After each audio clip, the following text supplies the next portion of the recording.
Alright, so we are doing a complete killer perk tier list. Now, I've played way more killer than survivor. I don't even have 90% of the survivor perks, but I do have every single killer perk. I've used every single killer perk pretty extensively, so we're just going to go through these as they are. S, A, B, C, and D tier? Yeah, I think we'll just stick with that. First up is Bitter Murmur. All info perks essentially could be in a class of their own. And you could honestly divvy up these perks into their own categories. You got info perks, aura reading perks, and loud noise notification perks could be in their own categories, but I don't want to split them up like that. So we'll just call them info perks, stealth perks, chase perks, and end game perks. Those are the biggest categories by far. Oh, and gen regression, gen regression perks. Those are the biggest categories by far. And obviously, if you're comparing, I don't know, let's say Bitter Murmur to Pain Res, both those perks really fulfill different roles. We're still going to try and categorize all of them together, and then maybe we'll do separate tier lists for just all info perks ranked, you know what I mean, and then all gen regression perks ranked. So right now we're gonna do all killer perks. So first up is Bitter Murmur. Now, I'm a little bit biased on this one, but this is gonna be unbiased. Although I think it is a somewhat solid perk as an aura read perk, it's got some problems. Namely, one being that it lasts, namely that being Bitter Murmur lasts for 5 seconds. It used to be 9. It got reworked. 5 seconds, 7 with Lethal Pursuer. And then if you consider the fact that the black bubble of the completed generator negates the first 2 seconds of the aura read, you're getting anywhere from 3 to 5 seconds with lethal. Out of all of the aura reading perks, honestly, in my opinion, I think it's one of the worst. It's still really solid, but the whole black bubble situation, which they say they're gonna work on, and they're probably gonna put the auras on top of the black bubble, and it's within 16 meters of the gen, so if they maybe sprint burst off of the generator, you're not gonna get even the full 5 seconds, you know, if they just W key it and sprint burst off. Yeah, so I would put, honestly, Bitter Murmur, and especially with the rise of distortion, I think I'd put Bitter Murmur at C. Honestly, there's just so many other better info perks, and distortion literally negates it all the way. Even its final, very final activation when all generators are completed.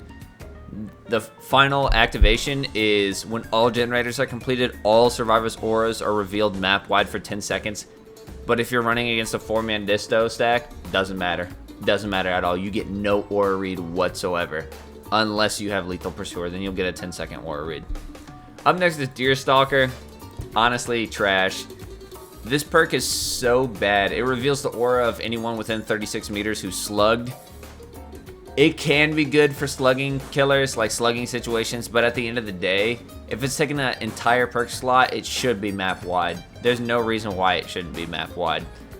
Even if you did make it map wide, it would be like C tier at most. Maybe even still D, because like, what is the point? Honestly, you could combine Knockout and Deerstalker into one perk, and then make it, instead of map wide, like I said, make it like 32 or 64 meters. That would make it way better, but yeah, it's just trash. Distressing is D tier, honestly, unless it's on Doctor or Wesker and you're doing like a Colorophobia impossible skill check build and you're using your terror radius to amp up the skill checks. Other than that, having a 26% larger terror radius is just terrible. At the higher ranks of DBD, you always run into W key players, and it's pretty annoying. Like, as soon as they hear your terror radius, they start W keying it. And this just makes it even easier for them to do that. So it's kind of like, it's only negatives. Honestly, there should be a new effect added to it, but as it is right now, we're going to leave it at D. Then we got our first Hex perk is Noed. Honestly, Noed is A, I would say. It is kind of a crutch perk for sure. I mean, a lot of times I use it, I don't even need it. So even in that regard, I would still say it is a crutch perk because, you know, it's like an assurance. Like, if things go wrong, then I have it. It is really fun to use, though, and especially if you combine it with other perks like No Way Out and stuff like that. It is fun to use, and it's kind of got its use cases on everybody. And if you just had a really bad match, like say you want to use, I don't know, all aura reads or like a meme build, you know what I mean? And you obviously get cleared out because you're just goofing around. Well, you could have Noed on tap just in case to kind of, you know, maybe secure 1 or 2 more kills, you know. It's very rare that you won't get a kill. A lot of survivors have a problem with this perk because it's, you know, their thing is, why should a trash killer be rewarded with free kills at the end of the game? But at the same time, it reveals its own aura, so it's eventually pretty easy to clean as long as you're a little patient and they haven't hooked right next to it. Then you kind of got no alternative. But also, at the same time, it's kind of like, if you don't have anybody killed, and it's the end game and all the generators are done, you need help, you know what I mean? But I mean, I definitely understand it from both ways, so, but I would definitely say it's A. It is a very solid perk to this day. Even after its nerfs, it still is a really solid perk. Not one I pretty much ever use anymore. Thrill of the Hunt actually used to be really solid. Where do I want to put it? Yeah, honestly, Thrill of the Hunt I'm gonna put in D tier for the simple fact that it used to be, I would say, A to S tier, because it used to give you a loud noise notification when a survivor started working on your totem. And honestly, that would be insane. That was insane, because there's just nothing you can do, you know what I mean? They're on your totem, you get a noise notification, you're playing Spirit, Blight, Nurse, Wesker. I mean, I don't even think it actually had that effect when Wesker came out, but Blight, Spirit, Nurse, you could get there and stop them. It was really good at defending your totem. I really don't think they should have removed it, honestly. I don't really think it made it that strong, but they did, so now all it does is make the totem takes, what is it, 50% longer to break, 5% for each, oh man, what is it, 5% for each totem? DBD Thrill of the Hunt. Or 10% longer, yeah. Okay, yeah. And what it does is it takes 10% longer for each totem that's on the map. So if you're running a full hex build, it'll be 50% longer, which is nice. You know what I mean? Instead of a 16-second, it'll be a 24-second cleanse, and then you can pair it with like Nowhere to Hide, or no, Face the Darkness, and that could, you know, interrupt it, I guess. But at the end of the day, I like pretty much every single other hex perk better for defense. Like Undying, much better. Haunted Grounds as a much better passive deterrent. You know what I mean? So Thrill of the Hunt, it can be solid, but it's really only solid on really fast killers or killers that can trap the totems. Insidious, another D tier. Insidious is just, I don't even know why this perk's still in the game. In all honesty, it really doesn't deserve to be in the game. All it does is incentivize camping. After 2 seconds of holding still, you become undetectable. Like, what? There's no other reason for this perk existing besides camping. Hence why it was so popular on Basement Bubbas. I don't know if anybody will get any value out of it. It definitely needs to be reworked. And yeah, I don't need to say more about it. Iron Grasp, again, another D tier perk. We're hitting all the D tier perks right off the bat. We got a couple more coming up. Iron Grasp is D tier unless you have a full build like Iron Grasp, Agi, and then say Monstrous Shrine, and you take them to the basement and you're just trying to camp them out. Even then, still an incredibly mediocre perk. It just reduces the survivors wiggling. You know what I mean? It just reduces the effects of the survivors wiggling and allows you to get places faster, I guess, because it negates the wiggling. Even then, it's still mid. It's a very terrible perk. You would never want to take this perk pretty much ever in most cases. Unless you really struggle with getting the Scourge hooks. Say you're running like Pain Res in Floods of Rage, and you really want to get your Pain Res in Floods of Rage, so you bring Agi and Iron. Even then, I think it'd be better if you just remember where your Scourge Hook perks are, chase over there, and get it down in that general area for you to make it there. You have 16 seconds to make it to a hook. You should need 2 perks to get you there. Up next is another D tier perk, Monster Shrine. I don't think this belongs in the game anymore. You know, the Scourge Hooks are in Basement too, so you get 8 Scourge Hook perks, which is actually kind of nice.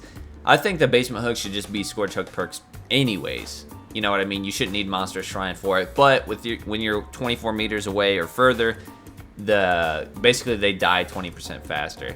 Now, it's a 30-second timer for each stage, so you're going to be shaving off like 6 seconds. Nothing crazy. Honestly, kind of worthless. Most survivors can recognize that there's Monster Shrine. Any Swift's going to call out Monster Shrine. They'll get there faster. It's really just like a camping tunneling build. It's just really like a camping tunneling perk. Up next, Shattered Hope. Again, another trash perk, D tier for sure. It might have had an insane amount of usage before Behavior gutted Circle of Healing. Back when you'd see like 4 boons a match. You know, 12 boons a match. It was honestly crazy. And if you had Pentimento with it, it would be insane. Because they light up a totem, you'd snuff the totem out, break it, light up Penti, and then you'd have insane slowdown. Completely negating the Circle of Healing meta. But right after this came out, Circle of Healing got gutted.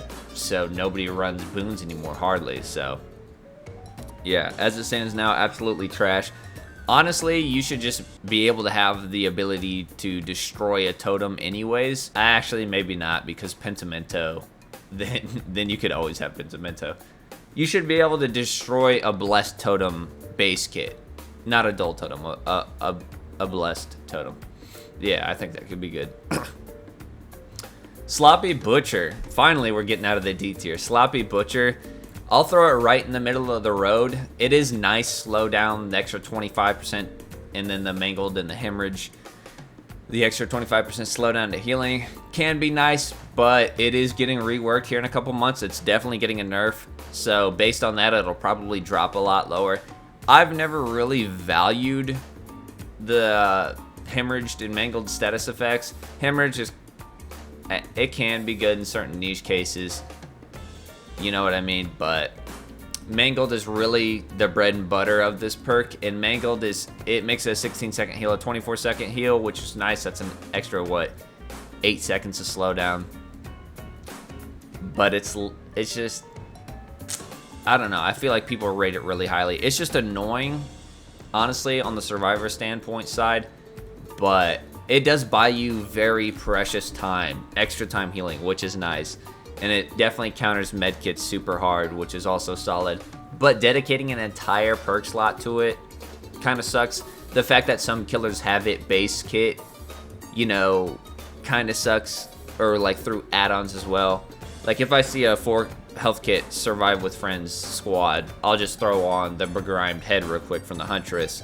And I don't even have to worry about Sloppy Butcher. So yeah, I kind of throw it right in the middle of the road. Not Birds of Prey. Spies from the Shadows. Again, it's not really great. You get the procs so often, but by the time you get over there, it really, you know, the survivor's long gone, especially on bigger maps. If it's a 2-story map, a survivor running on the first story will trigger a crow on the second story, and then you're just lost on the first story, being like, what the hell? You know, where are they at? Sometimes it hardly gets any value at all. Calm Spirit's a huge meta now because the ultimate weapon, which counters this perk, which is already trash. So yeah, back to D. And then we got another D tier. Unrelenting. Your missed attack cooldowns are, 33% fast? Increase the attack cooldown reduction of missed attacks by 30%. It actually used to be really good and would reduce the cooldown of successful attacks by 6%. Honestly, this one's terrible. Just hit your shots, Cad. You know what I mean? Just don't miss. Honestly, they can make it to where if you miss a swing, you instantly recover. 100% cooldown reduction. Instantly recover. So it would be kind of like a Mad Grit situation where you can just spam it. Because who uses this perk? Even if you make it to where you don't have a cooldown at all, and you can literally swing 1,000 times per second, it'll still be trash, because just don't miss, you know what I mean? You should never be missing that much to where you need a perk for it.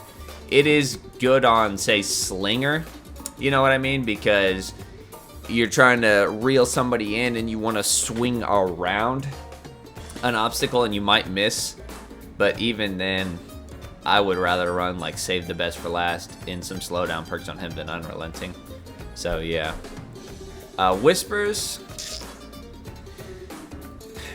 Honestly, another D tier, because Whispers is just, it can be solid, don't get me wrong. And by solid, it's one of the worst info perks, honestly. I would rather have any aura reading perk, even with the prevalence of the distortion meta. It's just not that great. I feel like people overrate it too. People are like, oh, it's an underrated perk, it's an underrated perk. And yes, it will give you a general idea. Its best case is when there's one survivor left. And then you'll be like, okay, I got a general idea. You know, even then, you still got to figure it out. You know what I mean? Because if you're going diagonally left and then it lights up, like, it's like, okay, well, it's in a circle, so you commit left and then it turns off. And you're like, okay, you go right and then it turns back on. You're like, all right, and then you keep going right, it turns off. And then you're like, okay, diagonally upright, and then it turns back on. So, you know, it's just kind of, it's definitely a mid perk for sure. Oh, beyond mid, it's terrible. Then we got Agi, finally. Whoops. Now, Agi will actually put above Iron Grasp, because Iron Grasp just reduces the wiggling, but Agi makes you a 110 killer. You're literally as fast as the Huntress in the Spirit when you're carrying a survivor. So you could actually chase if you wanted to. I don't know why you would, but you could chase with Agi. Agi and Iron Grasp for like a backpack build. But it is nice to be able to get somebody it is nice to be able to get survivors places faster. Almost completely shuts down body blocks, because you can get out and around a survivor. You can get to the hook before they can get to the hook to body block. You can get to your Scourge hooks faster. You can get to basement more likely. You know, so it's solid, but it's just not a perk I think you should be running unless you kind of have a build dedicated to it. So it'll be C tier.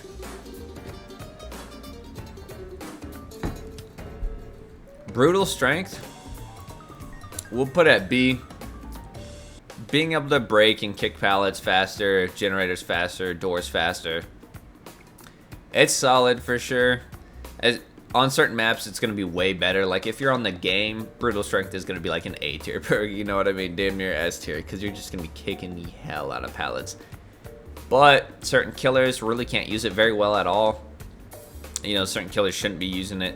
Like, I know people run Brutal on Blight, but he had Compound 33, which is just a much better alternative and a strong add-on, but that is getting changed. Your Chainsaw killers really shouldn't be using Brutal Strength that much. Singularity doesn't use Brutal Strength. The Wesker can vault over pallets, you know what I mean? They still all break pallets normally, but in more of a general sense, you'll save like an average of like 1 second per pallet. I really don't think it's worth it. Actually, we're gonna put it in C. I mean, it can be really solid for like, you know, if you throw it on a Wraith, you know, do like a Brutal Strength Enduring double kick add-ons for Wraith. But at the end of the day, it's just kicking pallets faster. I don't really think it's that great. I think it's kind of overhyped.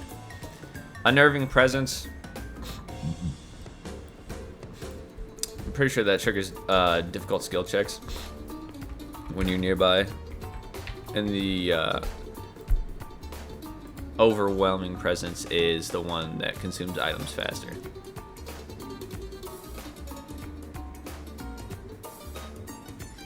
Okay, yeah.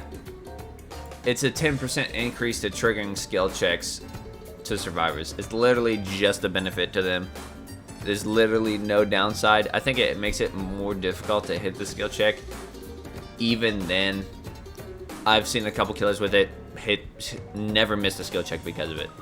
You know what I mean? Now, if you're running the new perk Deadline by Alan Wake, and then they got this, that'd be a 20% increase in skill checks, and the skill checks would be random on your screen, so that could be interesting. But Deadline's not going to be meta, so this isn't going to be meta, and this is just trash. We got, what is this, Bloodhound, where you see pools of blood are considerably more discernible. One of the worst perks in the game. Honestly, they could make this like an S tier perk if they made it to where you can see pools of blood through walls at like 36 meters. As it stands right now, trash. Predator, again, scratch marks are considerably more noticeable. Trash. They're tighter together too. Trash.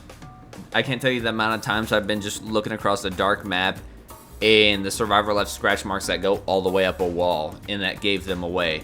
This would actively hurt you and keep the scratch marks on the ground, so you would never see scratch marks on a tree or a wall cross map. So trash.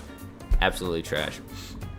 I could put a perk actively works against you, but I'm not worried about it. Shadowborn. Shadowborn just got a rework. I would say in its FOV state, honestly, it would probably be like, you know, right here. It would be here for Huntress, but it would be like right here for everybody else. But now, whenever you get blinded, you're 10% faster for 10 seconds.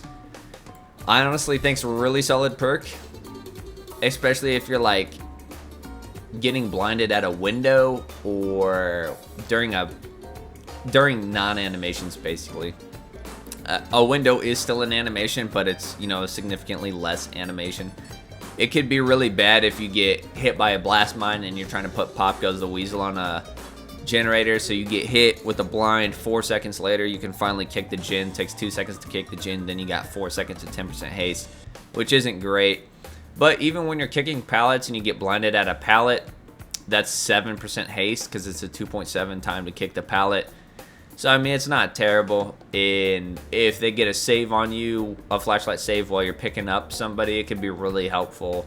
You know, you get 6 seconds of 10% haste to catch back up to that injured survivor to get it down. So, yeah, I actually think it's really solid. You know what? Actually, we're going to put it at B. Because it is really solid, but, you know, how do you beat gen regression perks, really? Enduring is another one we'll put right here. I value Enduring definitely more than Brutal Strength because, you know, getting stunned and then having to break a pallet, but then it allows you to disrespect pallets. And then once survivors see you have it, they'll probably pre-drop pallets in case you might have Spirit Fury. You know what I mean? So that's like an extra little level of deterrence, a little extra level of fear. So, yeah.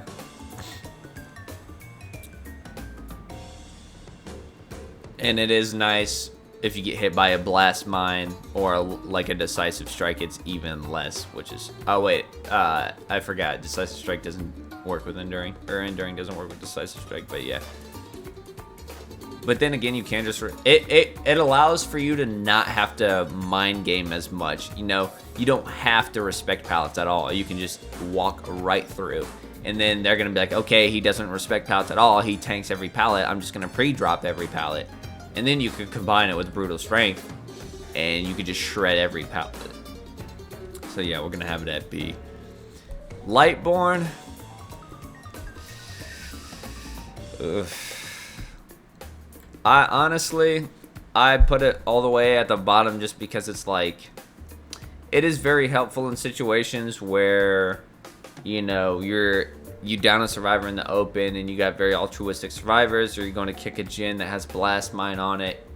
But at the end of the day, dedicating an entire perk slot just to being not blinded it's just not worth it, in my opinion. It really isn't.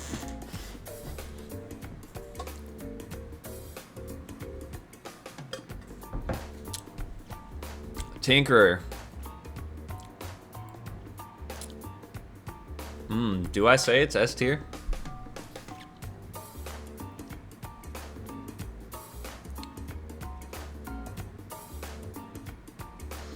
I think we put Tinkerer in A. Oh, that's a close one. It is almost S.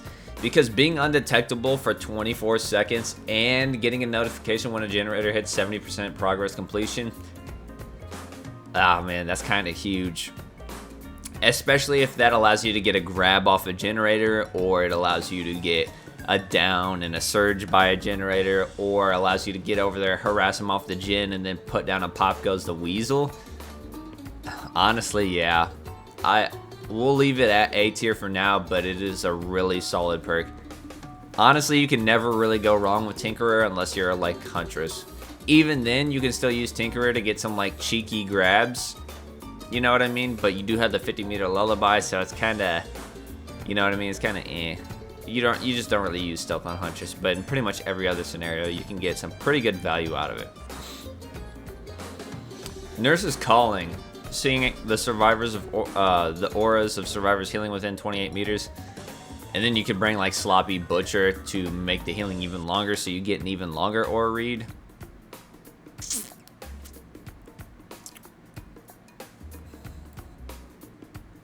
.28 meters is kind of small though. It's really solid on small maps. It's really good on high mobility killers.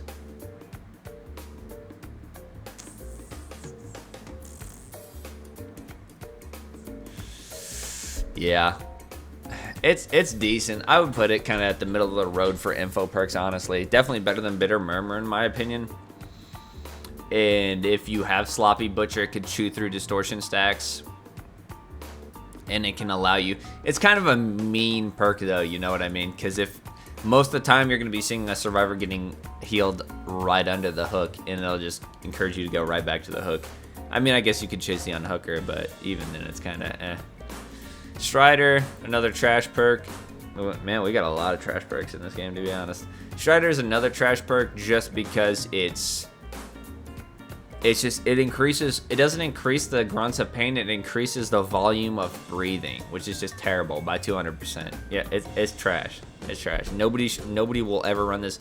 It's one good case is Spirit, that's it. The Gnat. The problem with the Gnatophobia is it's insane on killers like Legion and Plague, and then it's like kind of mid on every other killer. I mean, it could be solid on Nurse. And it is slowdown that you can get for 20%, but you're not really going to be getting 20% pretty much ever unless it's like a Plague. You know what I mean? Even with Legion, a Plague or a Legion, you'll probably get the 20% more than anyone else. But once they see you have the Gnat, they're always going to try and keep one person healed. So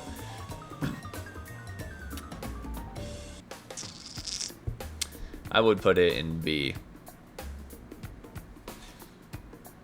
Dying Light. I do like Dying Light. I think it's a very hated on perk. The obsession being able to do things 33% faster is, I mean, it sucks for sure. But at the end of the day, it's like not that bad. It just depends on what killer you're playing and how quick you can get your hooks. Because I've had games where I got 3 or 4 hooks, you know, the whole game. And, you know, or it takes me like a couple minutes to get my first hook. You know what I mean? And it really doesn't do much then. But if you're playing like Blight or Nurse, the problem with a lot of perks in this game is killers like Blight and Nurse use a lot of perks insanely well. And that stops those perks from ever being changed, even though they're bad on the majority of other killers. Like if you're playing Nurse, you could get like 8 stacks of Dying Light quick as hell.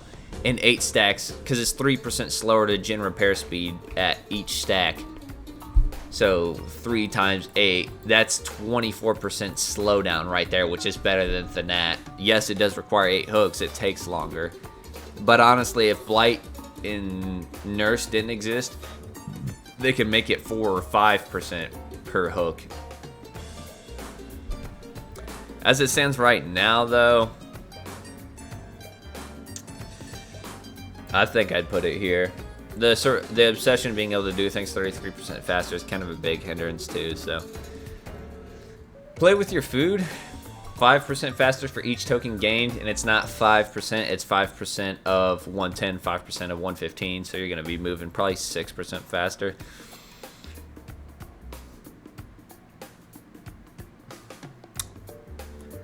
I just think if this was old play with your food where you could be 15% faster while throwing clown bottles or 15% faster while throwing hatchets, it would be S tier, honestly.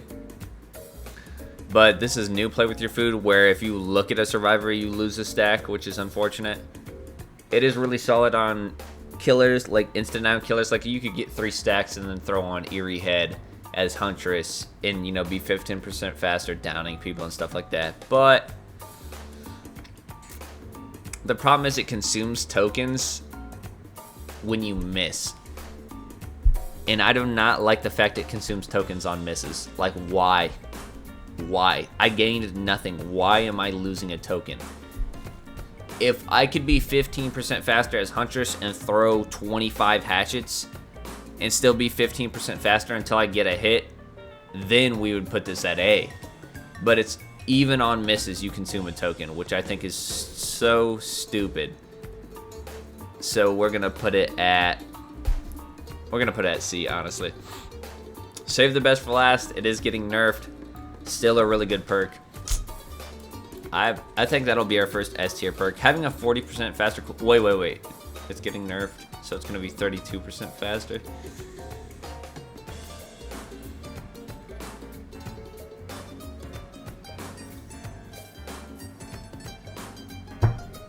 Okay, we're gonna put it at A because now also a survivor will be able to, like, you know, use for the people to make you lose a stack, and then use plot twist to make you lose a stack, and then it's 32% instead of 40.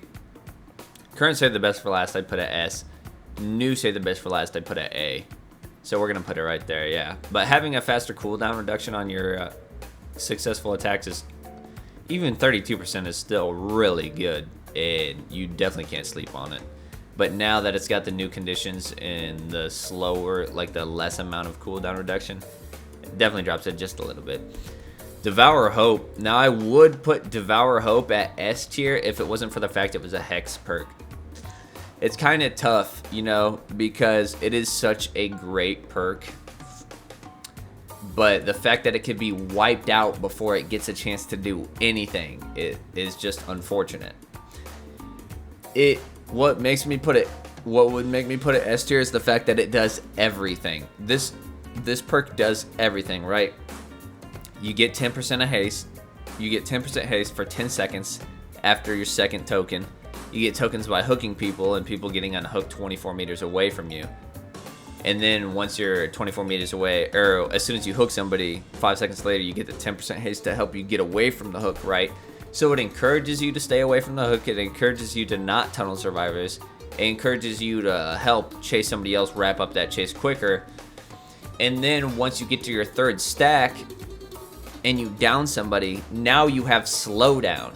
So you can have no gen slowdown perks at all, but you have slowdown now because every survivor is going to come off their generators and try to find this. Like, because if they don't, you're insta downing people now. If they don't find it, they're going to be in huge trouble, right?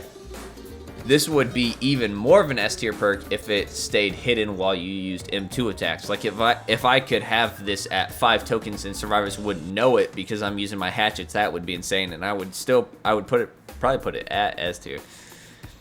But the problem is, and then if they don't find it, so they're gonna waste, who knows, maybe maybe they find it right away and they waste 20 seconds. That's still 20 seconds. You know, maybe it takes them 2 minutes to find it. That's 2 minutes of progress. And if they don't find it at all, they have to make a choice. Now it forces a choice upon the survivor. Do I unhook this person to save them from hitting the second stage or completely dying?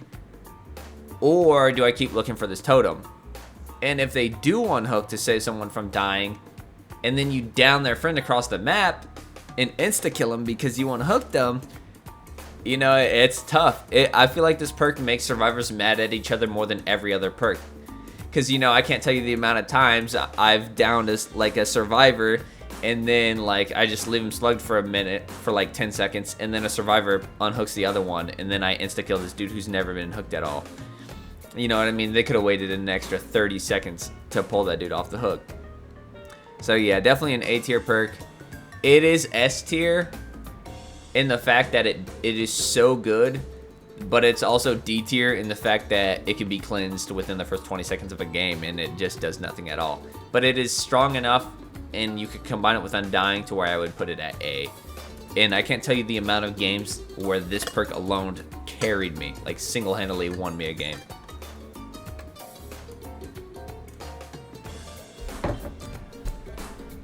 Ruin, trash.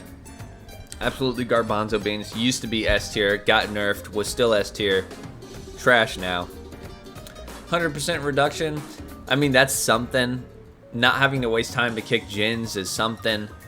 But at the end of the day, 100% just isn't fast enough. Disables on death, which they're getting rid of, doesn't matter. Still trash. Nobody's going to use it. Garbage. Hex the third seal.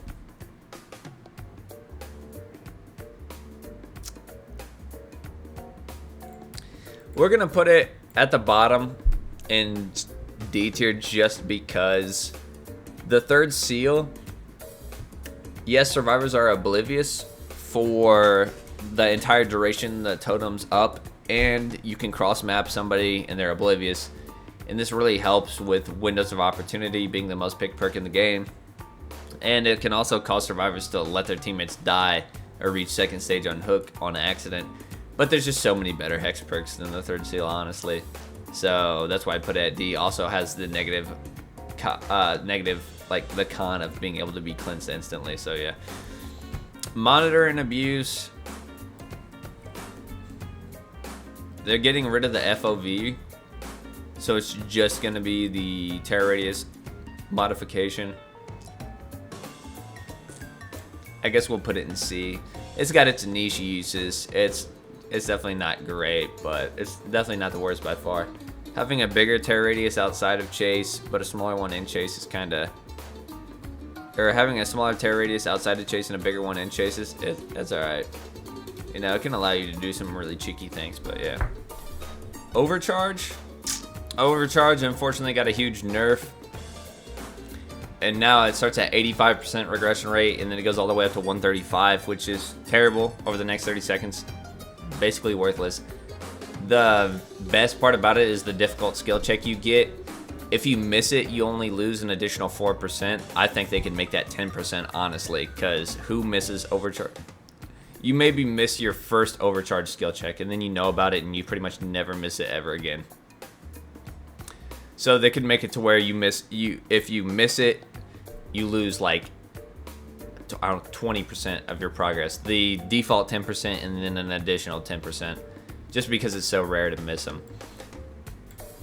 I'd put it.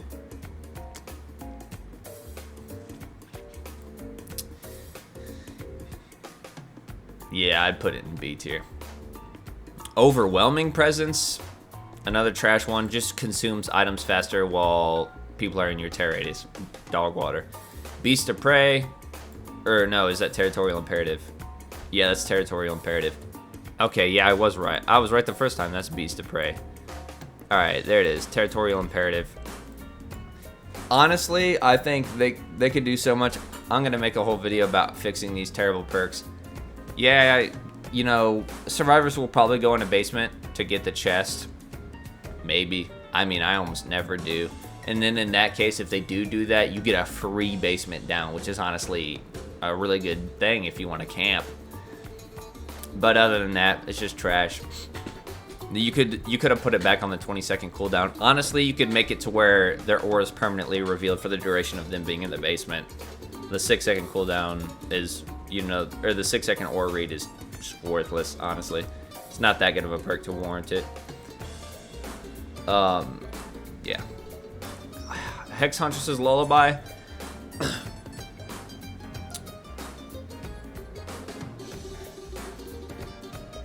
I don't know. I used to put the third seal above Huntress's Lullaby. It's one of the worst hex perks in the game by far, due to the fact that it just doesn't, like, survivors just don't miss skill checks. That's all there is to it. They just don't miss skill checks. Unless the only good case scenario for this is on Doctor or Wesker with like impossible skill check builds, maybe Freddy, something like that. The whole point of the perk was they knew Huntress was a slower killer. They had a few slower killers in the game. They wanted to make it to where you could get some passive Jin slowdown without having to kick Jins. And the perk failed in that regard. It was good at it for a time, but now it's just not good. Like, yes, I'll miss the first one skill check, maybe the second, you know what I mean? But after that, it's just worthless. This perk definitely needs a complete rework. It is a noob stomper for sure, but even then, it's just, you know what I mean? It's only a noob stomper. It's trash. And then the fact that it has to build up, it has a 5 token system just like Devour Hope. Like, why does Huntress's Lullaby have a 5 token system as Devour Hope? One allows you to instantly remove a survivor from the game at 5 gens left if you're good enough. The other one just adds an extra 6% penalty progress and makes the skill check audio cue off. Yeah, it's just not worth it. Then you got Beast of Prey. When you're in a chase, as soon as you gain Bloodlust, you become undetectable. I mean, if it lingered, I would honestly say it could be like an A tier perk. If it lingered for like 10 seconds after you lost chase, it could be an insane perk, because your red stain, man, I'm talking too much.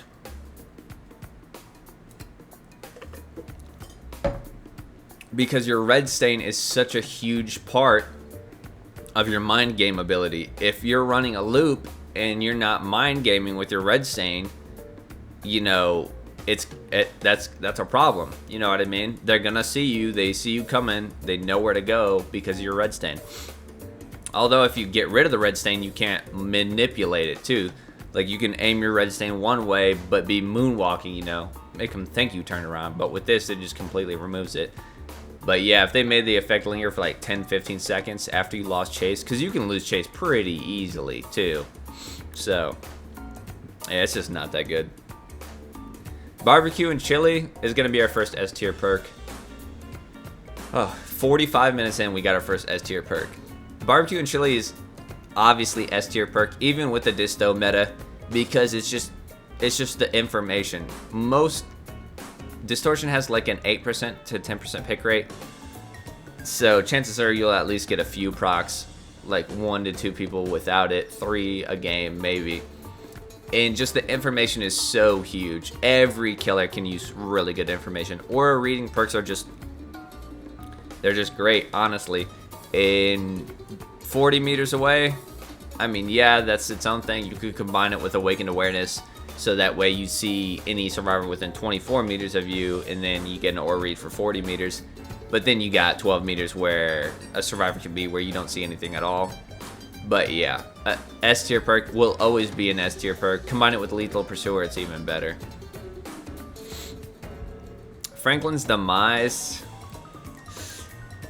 This is probably a hot take. I definitely put it at the bottom because it's a whole entire perk slot dedicated to removing survivors' items.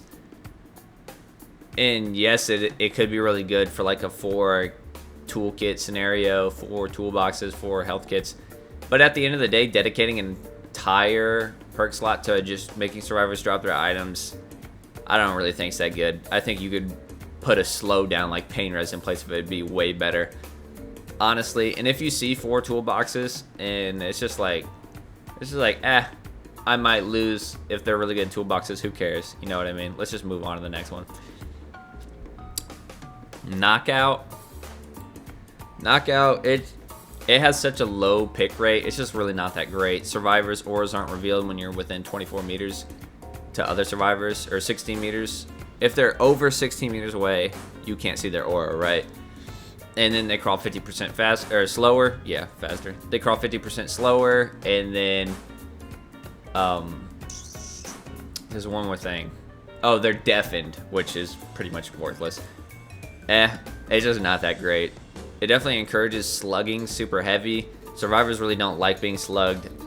I try to be nice to survivors for the most part, and it only works on a basic attack. If this worked on M2s, I would probably throw it on Huntress and use it with like Forced Hesitation.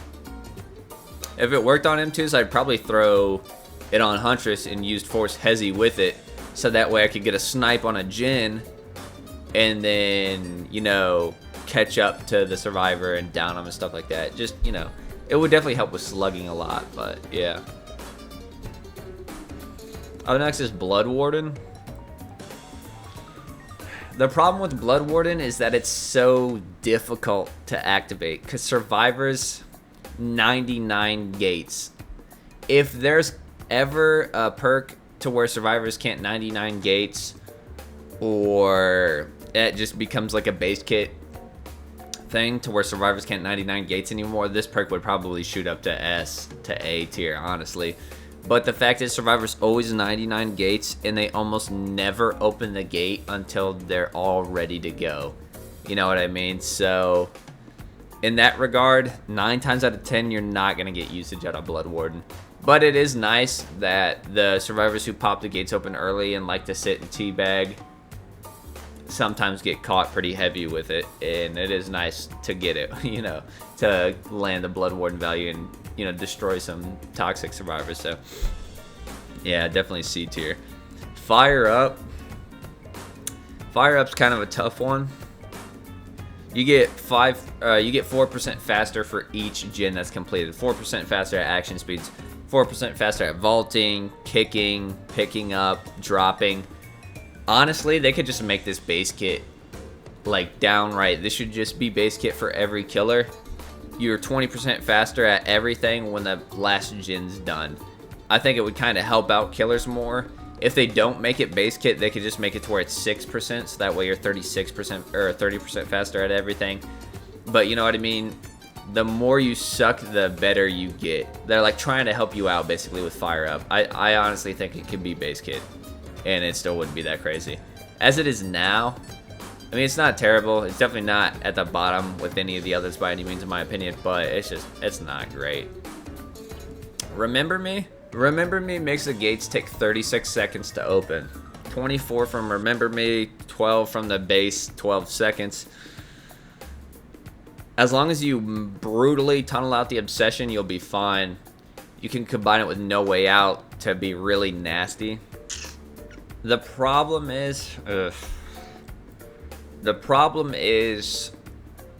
if all 4 survivors, or if 3 survivors are alive by the end game,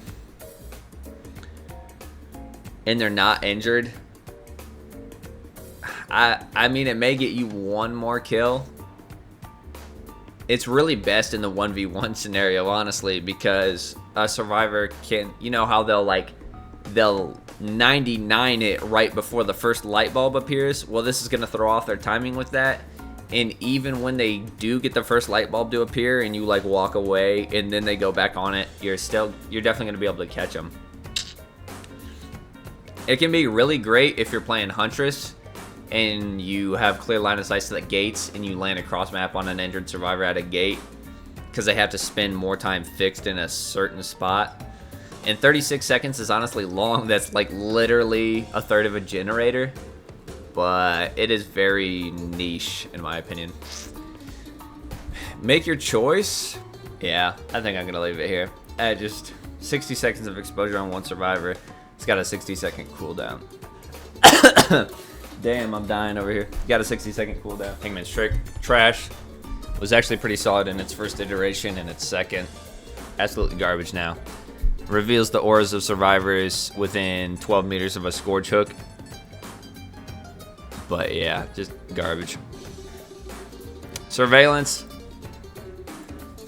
We'll put it there. You see the auras of regressing generators in white, yellow for generators you kick that have been tapped. It's alright. It's not great by any means, but it's, you know, it's definitely better than these ones down here for sure. Bamboozle. Bamboozle is actually really solid.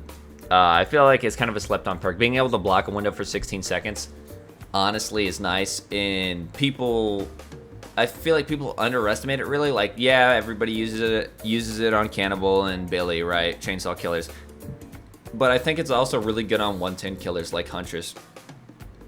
And people would say, well, why would you block a window? Because that's a guaranteed hatchet. Well, it depends. If a survivor beats you to Shack by 5-10 seconds, you're going to have to loop Shack probably 2.5 times to get your hit with your hatchet. Or if you get to a double window loop, you're going to have to loop the double window loop like 2 times to get your hatchet, right? And that's kind of, that's a decent amount of time, you know, 15, 20, 25 seconds to get your hatchet hit.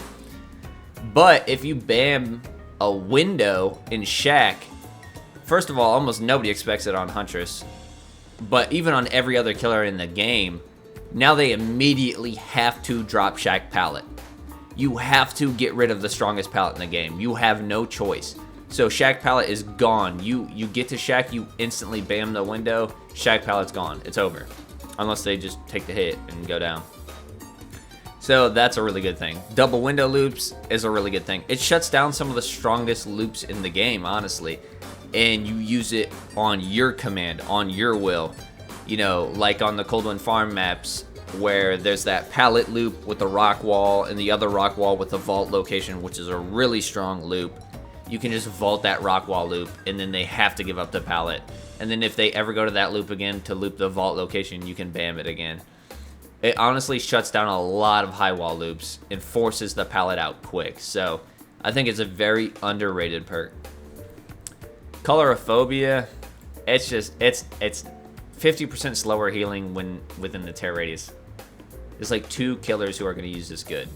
It's going to be Wesker and Doctor using Distressing. Other than that, it's trash. Pop goes to Weasel, our second S tier perk.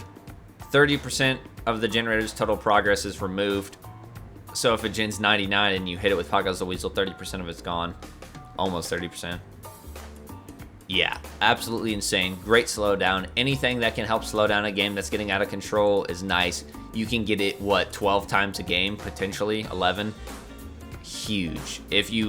Even if you land like 6 pops a game, that's like 2 whole generators you just shut down, which is nice. So yeah, easily S tier. Haunted Grounds, it's a pretty solid hex trap perk. Everybody's exposed for 60 seconds. You're really going to want to use this on a really fast killer who can M1 like Blight or Nurse. Or no, not Nurse. Nurse can't use it. I don't even know if Blight can actually, but I know Spirit can. Hers is counted as an M1. So yeah, really solid in that regard. Really good passive deterrence for a Hex Totem because it's always in the back of their mind. Is this Haunted Ground? Am I going to get my team cooked? And if you're using other perks, now they're going to be like, what if it's a second Haunted Ground because I'm dying? You know what I mean? So it's solid in that regard, but overall, you know, it's kind of eh. Rancor, that's another one. Allows you to, you know, the aura of your obsession is revealed, and when all the exit gates are powered, your aura is permanently exposed. The obsession is permanently exposed and insta-killable. I think it's kind of nice, especially if you run it with Save the Best for Last, because guess what? If they do come up to take a hook state, to take an injury state to, you know, clear out some of your stacks, well, you insta down them and kill them, and it's over in that regard. But other than that, it's eh. You know, it's a whole entire perk that does nothing the whole game, and then at the end game, it just allows you to kill one person. And chances are pretty good when they see that they're exposed, because Rancor, they're just gonna leave immediately. You know what I mean? So I mean, I guess it's good in that regard that it's gonna force a survivor out, but eh. We got Spirit Fury.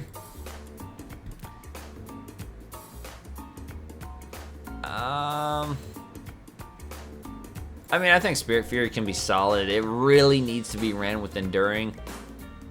Actually, we're going to put it down one more just because if you use Spirit Fury, chances are pretty good.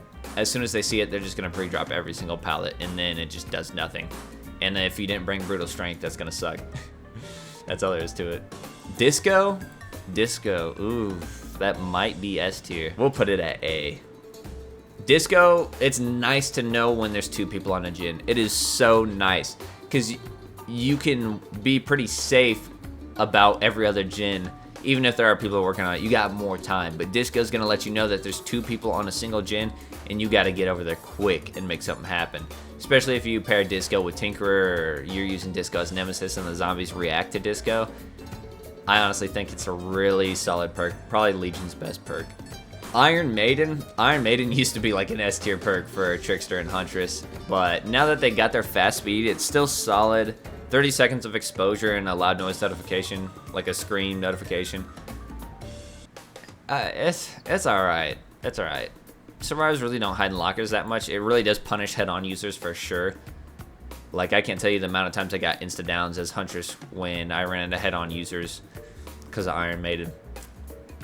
Other than that, opening lockers 50% faster, kind of trash.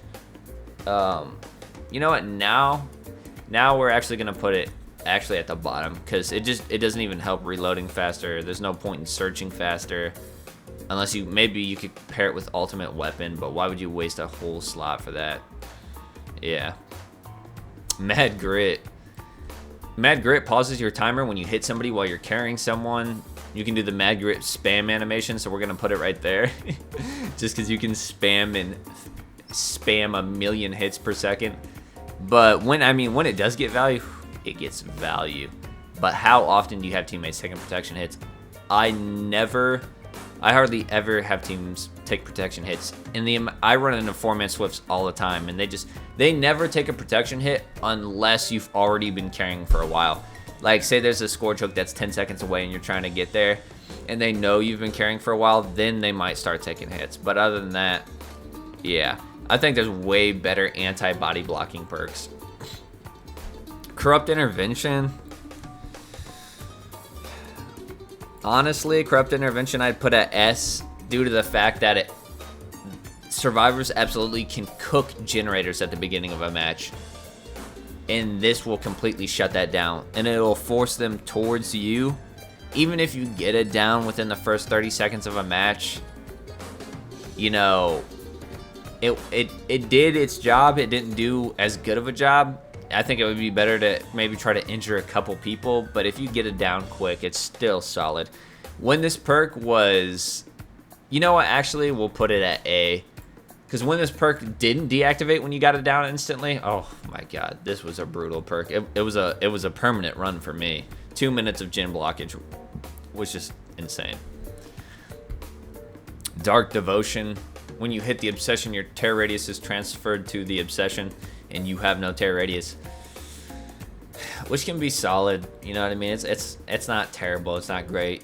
Better for stealth killers, I think. Actually, maybe not, because stealth killers have built-in no tear radius. So, you know what I mean? But it could just keep them stealthy longer.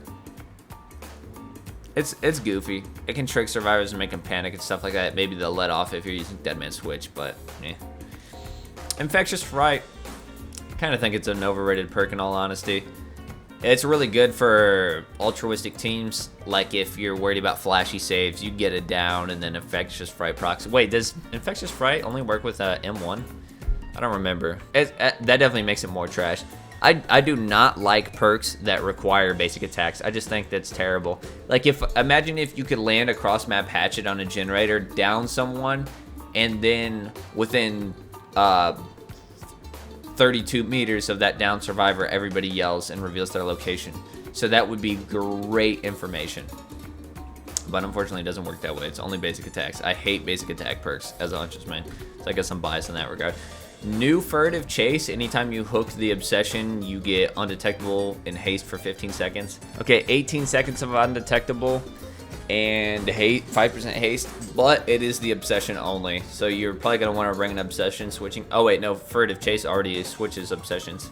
The person who unhooked becomes a new obsession. So yeah, I guess we'll bump it up a little bit. 18 seconds of undetectable. That's almost Tinkerer.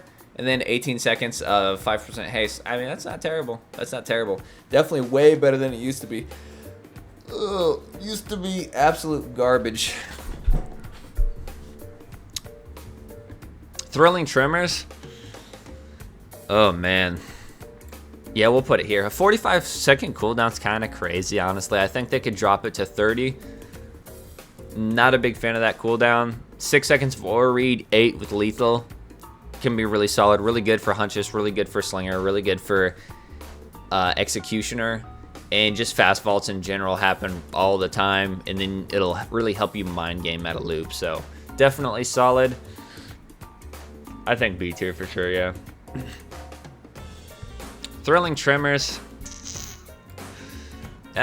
It's all right. It's, you know, all the generators are blocked for 16 seconds after you pick up a survivor. All the generators that aren't worked on, which can be really solid because it's information that'll let you know what generators are being worked on. So it's info in that way. So yeah, I guess we'll bump it up to B because it's like a decent amount of info. And then if any survivor wanted to hop off and switch to a different gen and maybe you have like a Pain Res Dead Man's combo, and they try to go to a different gen and that's blocked. So Cruel Limits did just get a buff. Every vault location on the map being blocked for 60 seconds is really nice. It's a lot better on other maps. After a gen's completed, every vault location is blocked for 60 seconds, which is solid. It does require you to lose a gen, but I feel like this would be... Dude, this perk is like a must run if you know you're going to Larry's. Like, imagine you're playing Cannibal, and then you're chasing 2 people, and then Cruel Limits kicks in, and now they have to give up every single pallet for 60 seconds. Definitely a lot better than it used to be. It used to be only within 32 meters of a gen, which was terrible. Good on them for making it map-wide. Fearmonger. Fearmonger is a very interesting perk because it's really good in the fact that it negates you being able to see survivors besides the black bubble, right? Sometimes you could be fearmongered and then say you get hit with the venomous concoction and now you're like 60 seconds of permanently blind and your blindness doesn't go down until they let off the gen. Then the 60 seconds begin. Same with like the Amanita Toxin.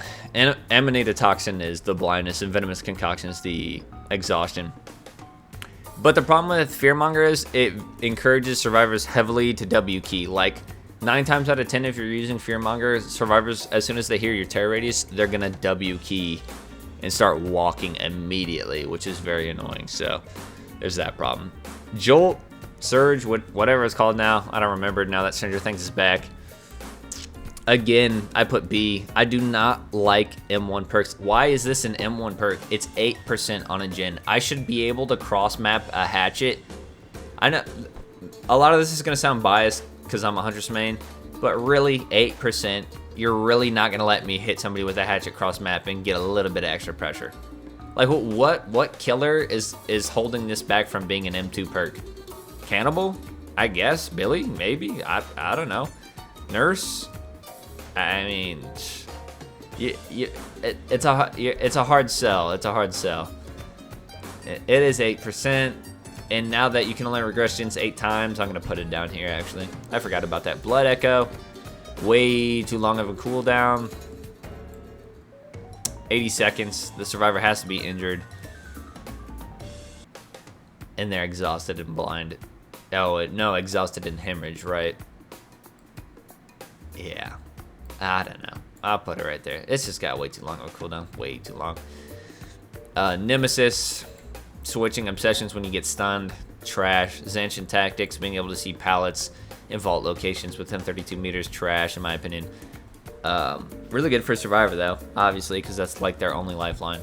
Of course, it's not Zancian. It's Windows of Op. Deadman Switch. The problem with Deadman Switch is... Nah, Deadman Switch is still solid. Generators being blocked for 30 seconds once you get over there. Really good on faster killers like Nurse, Blight, Spirit, and Wesker, but other killers, eh. The Pain Res Deadman Switch combo will only work like, what, 1 time, and then survivors just know to let off, and they'll counter both of them unless you get over there and force them off. So it's a pretty solid one. Yeah, we'll put it up one more, actually, because it's blocking a generator for 30 whole seconds. Gearhead used to be absolute dog water, but now any survivor that hits a good skill checks or is revealed for 8 seconds, 10 with lethal, I think that's really nice. It's a really solid aura read.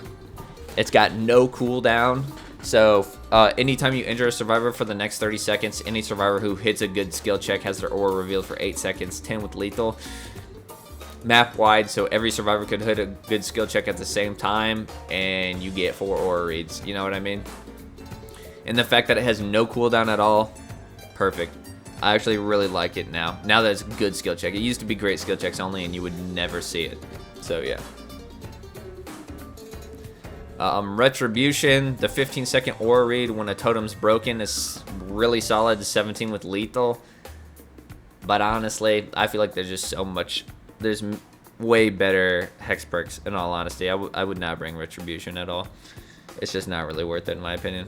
But the 15 seconds of aura read, 17, yeah, definitely solid.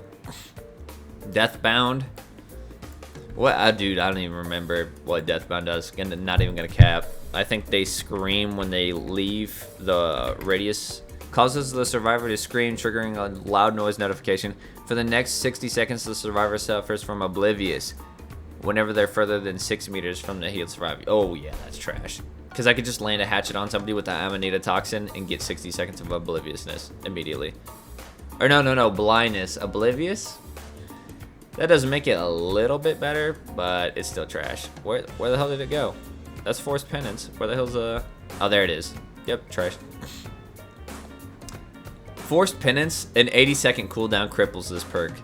But I actually think it's very slept on, just due to the fact that it's 60 seconds of broken.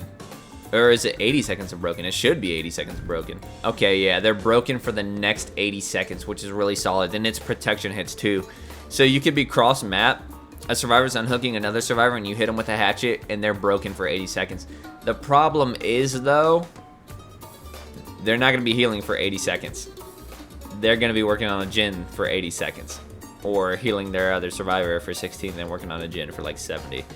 You know what I mean? So there's the problem in that. An 80-second cooldown is another problem. If you want it to prevent body blocking, that's another problem, because Starstruck just does a way better job. Starstruck ensures no body blocking at all whatsoever. So yeah, there's that. Trail of Torment, being undetectable. It just got buffed, being undetectable as long as the generator's regressing. It's got a 60-second cooldown. And now that a survivor has to work on a generator for 5% after a Jhin gets kicked, really solid perk, really solid perk. And it's also built-in info. I feel like it's very slept on, so we'll put it at A. And it'll let you know when a survivor starts working on a Jhin, because your perk will come off cooldown, which is nice. But yeah. Dragon's Grip, it's got a 60-second cooldown. The survivor's exposed for 60 seconds. Really good on faster killers. Weaker on slower killers. Obviously, they're only exposed to M1s. Yeah. 60-second cooldown, you'll probably get it off like, what, 3 or 4 times a game. You'll probably get the insta down once or twice a game. I don't know. It just depends unless you're camping the Jhin. You got Hex Blood Favor. Again, the fact that it can be wiped out in the first 20 seconds of a match is terrible. Dropping the pallet, or being unable to drop pallets within 32 meters of an injured survivor can be nice, especially if you get the down they cannot pallet save at all, and you can actually use the pallet to block flashy saves too if they die on pallet, which is solid. However, if you get your first hit, they can easily make it to the next loop and not have to worry about that, which could be a problem. But I mean, it's definitely solid in some regards. We're gonna leave it at B just because, like I said, it's a hex perk that can be wiped off the face of the planet. We're gonna make Undying is definitely gonna be S tier. Who cares about the aura read on Dull Totems? Nobody cares about that. Its real power is making your hex perks last longer. So either way, no matter how you slice it, I think it's an S tier perk as long as you're running other S tier perks. Obviously, if you're just running Undying for whatever reason, it's D tier, like F tier. But just the fact that it can give Devour Hope, Huntress's Lullaby, Blood Favor, Crowd Control, Second Lives is huge. Coup de Grace, actually really insane. 80% longer lunge, 2 tokens per completed Jhin. You do have to lose your objective to get the longer lunge, but this perk is good on damn near every single killer. It's actually really solid on Huntress too, because she can be really taken advantage of at smaller loops, being a 110 killer, and the fact that you could just lunge all the way around that hoe and either get a hit or force them to stun you with a pallet and save 3 loops out of a loop is nice. What is this, Hoarder? Yeah, it's got to be Hoarder. It's good on Pinhead. That's it. It's trash. Oppression. 80-second cooldown's insane. You could honestly make it 45.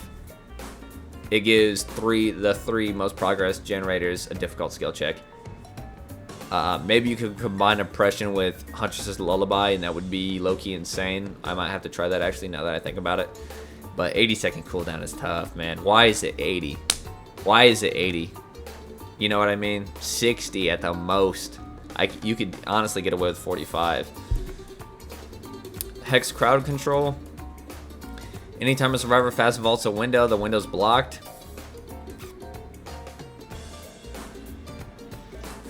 It's tied to a hex perk. They have to fast vault it. Cruel Limits and Bamboozle do the damn near the same thing. Sometimes better. Cruel Limits can be way better. Bamboozle can be way better because they don't get the vault at all. It can be wiped off the face of the earth in like a second flat. You know what I mean? That's a tough one. No Way Out. S tier for sure. Adds a whole entire minute to your end game. In the end game, in a 1v1, 2v1 scenario, that's damn near a guaranteed win. Especially, it has really good in-game synergies. You could combine it with Noed, you could combine it with Blood Warden, you could combine it with Remember Me. You know what I mean? Really solid options.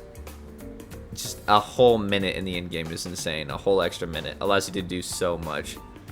Starstruck, we're gonna put it at A tier just for the, not for the insta down fact, but for the fact that it completely protects you from body blocks at all. You never have to worry about a body block at all. You probably never have to worry about a flashy save at all, in all honesty. Yeah, and if they do flashy save you, now you're pretty much guaranteed an insta down depending on your killer. A really solid perk, very underrated, I think. Eruption. Alright, so Eruption, really solid, 10%. They scream, no incapacitated anymore after you get it down.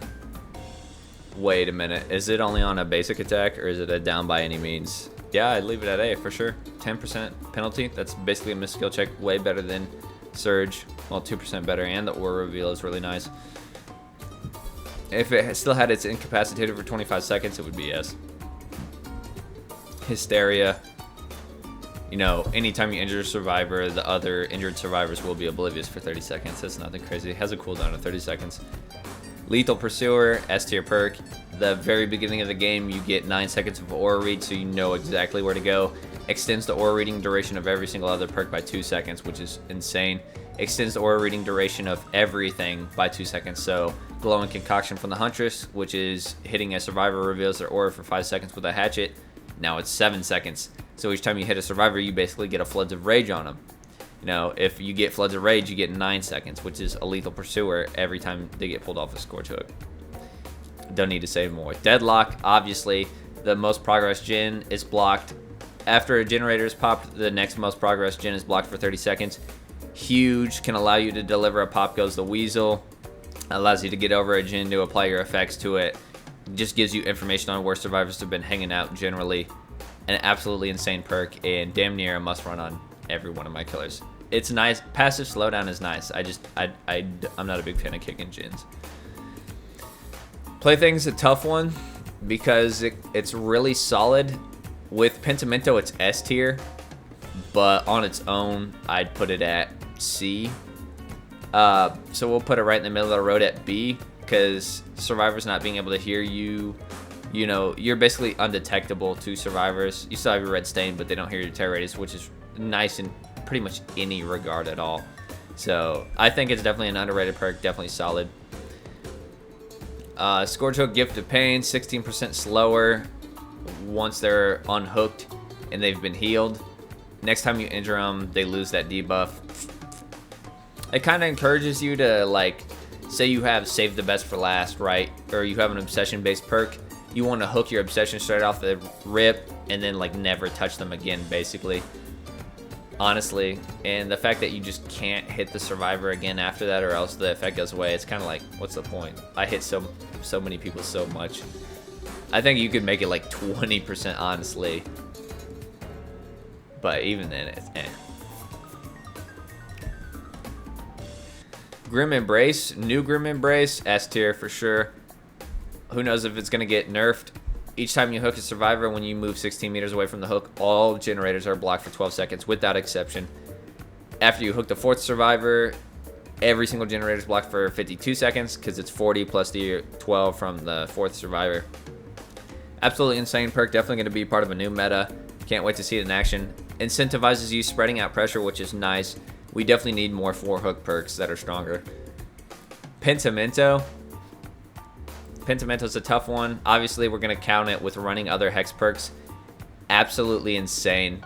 Your first totem, your first token of it is all you need. You easily run this with Devour Hope, Undying, and maybe, you know, Haunted Grounds and Pentimento, or Blood Favor and Pentimento. You know, so usually what I do is I'll run Devour Hope, Undying. What other Hex perk do I run? Devour Hope, Undying. Damn, why can't I think of it? I always do, what do I do?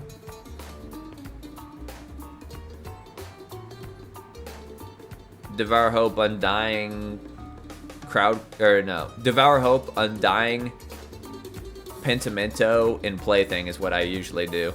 Yeah, that's what I do. Devour Hope, Undying, Pentimento, and Plaything. And if they don't break any totems because they know you have Plaything, then they're going to let Devour Hope go. Once they realize Devour Hope is there, they're going to start breaking every totem, and then you're going to be relighting every totem. 30% slowdown is insane. Absolute S tier perk. Very slept on. As long as you're running it with a Hex build, obviously. The more hexes, the better. Pain Res, of course, S tier. Huge. Got nerfed. It used to be 15% for every single hook, so you could get 15% 8 times, 12 times. But now it's 25% instead of 15%, and it only happens 4 times on each unique hook. I honestly think you could make it 30%, a straight 30%. Even at 25, though, it's still insane. And it allows you to hit the most progress Jhin from across the map without having to kick it, which is insane. Definitely love that perk. One of my favorite perks of all time. Call of Brine, trash. Used to be really solid. You get a notification when somebody hits a good skill check on a Jhin. It used to regress Jins at 200% speed. Now it doesn't, so it's garbage. Merciless Storm. It's really good on Doctor. Garbage everywhere else. The skill checks are dummy easy to hit. You almost never miss them. Like I said, on Doctor, that's a different situation, but yeah, it's just trash. The series of multiple skill checks is really easy to hit. Floods of Rage, actually really nice. I think a very slept on perk. 9 seconds of aura read with lethal, 7 without. Anytime a survivor's unhooked, you see everyone's aura. Everyone's for 7 seconds. 9 seconds with lethal. You can, you know, use this for cross maps as Huntress. You can use it as mind games on certain loops. You know what I mean? If you're running a high wall loop and then somebody unhooks from a Floods of Rage, you're going to be able to mind game way better for those 7 seconds. So definitely a solid perk. Darkness Revealed, really, I only put it this low because it's really only great on Trickster, Huntress. Yeah, killers that reload on lockers, honestly. Other than that, it's not really that great at all. But I mean, it can still find use on other people for sure, especially with the ultimate weapon meta. But it's really only good for reloading killers in my opinion. Dissolution. As soon as they see this activate, they're probably not going to fast vault pallets anymore unless you're maybe a chainsaw killer. Even then, you know, you're still going to chainsaw right through the pallet. You can get maybe 1 to 2 uses out of it. Any survivor that fast vaults a pallet in your radius breaks the pallet, which can allow you to get 1 or 2 huge plays. But other than that, I feel like survivors are going to notice it and just take the hit instead of breaking the pallet. Just depends on who you're playing against though. Septic Touch, I don't even remember what it does, but it's obviously D tier. Awaken Awareness, I feel like it can be alright for sure.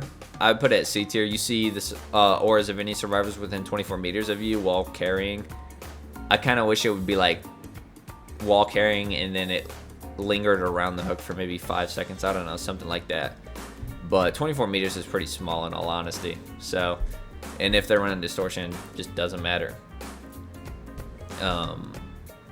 It's alright. Superior Anatomy.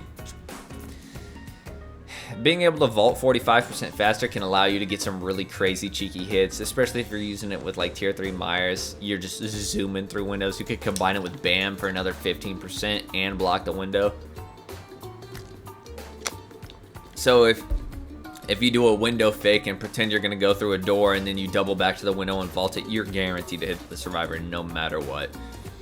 And if you block the window with BAM on top of that, you're pretty much guaranteed to down unless they WQ to another loop. So yeah, 30-second cooldown, it's not terrible. Terminus I would put at B. You could combine it with No Way Out for like a nasty combination. That would be 2 whole minutes of being broken in the end game, or I mean a whole minute of guaranteed broken in the end game, and then I guess a minute and 16 seconds. Oh no, a minute and 46 seconds because it's 16 seconds to open the gate, and then they remain broken for an additional 30 seconds once the exit gates are open. The problem is though, it does counter adrenaline, but it doesn't counter the speed boost. If this countered the speed boost from adrenaline, I would probably put it at A or S. But they'll still literally cross the entirety of the entire map 75 times, you know, from adrenaline. So that's unfortunate. But yeah, actually an underrated perk, I think. What is this? Nowhere to hide. It's got its niche cases. I definitely think it's overblown. Survivors screaming every 25 seconds while after a survivor's been injured. It's just, I don't know. I'm not a big fan of it. Combine it with Thrill of the Hunt, you can keep your totems up longer. I like how they made it 25 seconds instead of 24. So you just wait by the totem, you scream, and then you immediately start cleansing it, and you should get it. So yeah, it can be nasty on Pig for sure. Hubris, really only good on certain killers. Spirit, Chucky. Now Chucky's an insane user of Hubris. You could combine it with Enduring Spirit Fury. Then survivors are going to pre-drop the shit out of pallets. You'll have to bring Brutal Strength for that. But yeah, 20 seconds isn't too long. Some killers can't get use out of it at all, like 110 killers besides Spirit, so there's that. I just realized can Slinger use Hubris? That's something I'll have to check out. Nowhere to hide. Anytime you kick a pallet, all survivors within 32 meters are revealed for 5 seconds, 7 with lethal. Actually pretty solid. You have to get a hook in order to use it, but still pretty nice. Game of Foot. Oh, dude, I don't remember any of the Skull Merchant's perks, actually. Whenever you hit a survivor with the highest cumulative chase time with a basic attack, okay, basic attack, that's a negative for me. They become the Obsession. When you're chasing the Obsession, Game of Foot gains a secondary effect. Gain 5% haste for 10 seconds after damaging a generator or breaking a breakable wall or pallet. Oof, that's terrible. Yep. Garbage. Leverage, also garbage. 5% slower for each hook at healing. Only lasts 30 seconds. Terrible. Thwack. I don't remember what Thwack does. Thwack. Oh, yep. Let me caps lock real quick. Thwack. The next time you break a breakable wall or pallet, all survivors within 32 meters of your location will scream and reveal their aura for 4 seconds. What the hell? Isn't that just like Nowhere to Hide? Okay, maybe I'm wrong about Nowhere to Hide. After hooking a survivor. Okay, wow, that's, oh, wait. That's solid. What the hell? What's Nowhere to Hide? Performing a damage generator action on a generator triggers Nowhere to Hide. The aura of all survivors within 24 meters of your position are revealed to you for 6 seconds. 5 seconds. Huh. Okay. Well, those are pretty similar. Yeah, I think I like this better. 32 meters compared to 24 meters. Generator compared to pallets. Yeah. This one does require a hook, though. This one doesn't. Wait, or does it? Forced Hezi. This is definitely a slept-on perk. Wait, is Forced Hezi's M1, right? Or no, it's not, is it? Whenever a survivor is put into the dying state by any means, other survivors within 16 meters suffer 20% hinder for 10 seconds. Forced Hezi has to cool down to 30 seconds. Oh, yeah. Forced Hezi is definitely a slept-on perk. Has a really low usage rate for whatever reason, but let me tell you, it is insane. It is insane. You catch 2 survivors working on a gen, you hit one cross map with Forced Hezi with a hatchet, down them, you'll have plenty of time to get over there to catch up and go after the other survivor. It makes flashy saves impossible. If you're chasing somebody down, unless they have background player, if you're chasing somebody down and you down them and their teammates have been following you to get the flashy save, Forced Hezi is going to pretty much negate that. 20% slower is huge. Genetic limits. I think that's anytime anybody performs a healing action within, or they're exhausted for at 60 seconds. Whenever a survivor performs a healing action, they suffer exhausted for the next 32 seconds. Yeah, that's trash. Upon its completion, you receive the following effects for the next 30 seconds. Undetectable and 10% haste. Okay, 10% haste and undetectable for 30 seconds. It does require you to lose a gen if you're God, you can get it to activate 5 times in a match.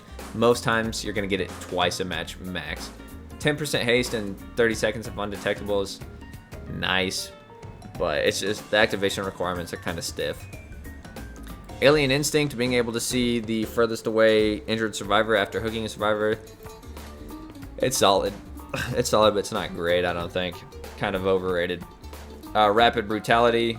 You don't gain Bloodlust anymore, but anytime you hit a M1, you gain 5% faster for 7 seconds. Though you're going to be spending 3 seconds wiping your blade, so kind of trash. Really solid for, say, the best for last users in Clown, but other than that, I don't think it's good. It would be nice if I could land a hatchet and then keep moving quick, you know what I mean?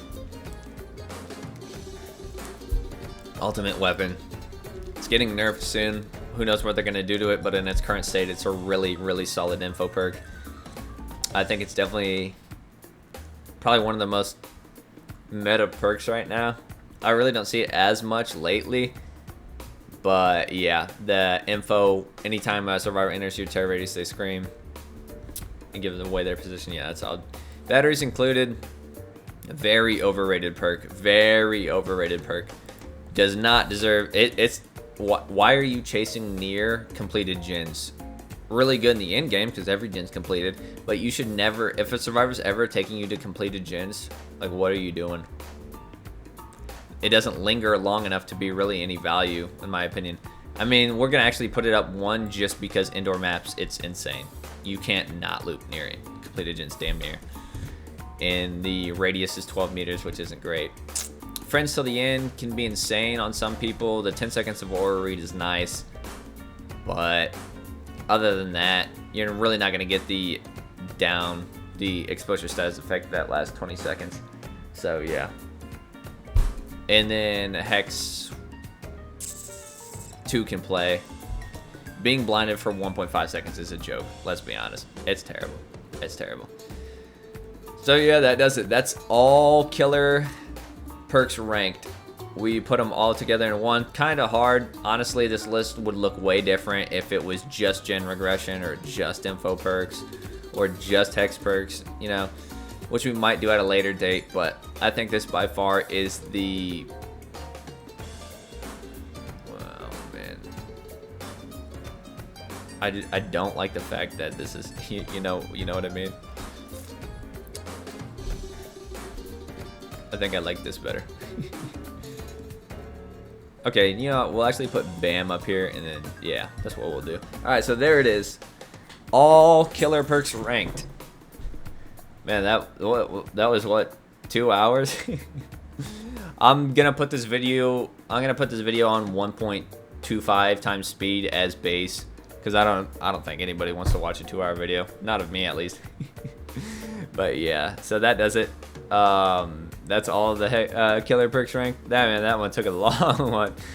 But yeah, I feel very good about this list. It is definitely hard comparing, you know, how do you really rank all the perks against each other when they do wildly different things. So this was my best attempt at it. I think Otsdarva definitely did a better video because he does just by stars. You know what I mean? So they can be in their own category, like, you know, Pain Res is a 5-star perk to him, and then Disco is, you know, a 5-star perk to him, let's just say, because they're 5 stars in what they do, you know what I mean? So it's kind of hard to compare like an aura reading perk to an insta down perk, you know what I mean? But this is my best effort at putting all the perks into a tier list. But yeah, and I definitely agree with it because these are the perks I run the most often by far. Pain Res, I almost always run. Barbecue, I always run. Pop, I always run. Lethal, I always run. Grim Embrace, I'm gonna be always running. Deadlock, I always run. You know what I mean? And whenever I'm using hex perks, it's always Undying and Pentimento for sure. Ultimate Weapon, I don't use, but I just know it's good for sure. So yeah. That does it for this one. Let me know what you guys think of the tier list, and thanks for watching. Like, comment, subscribe, and I'll see you guys in the next one.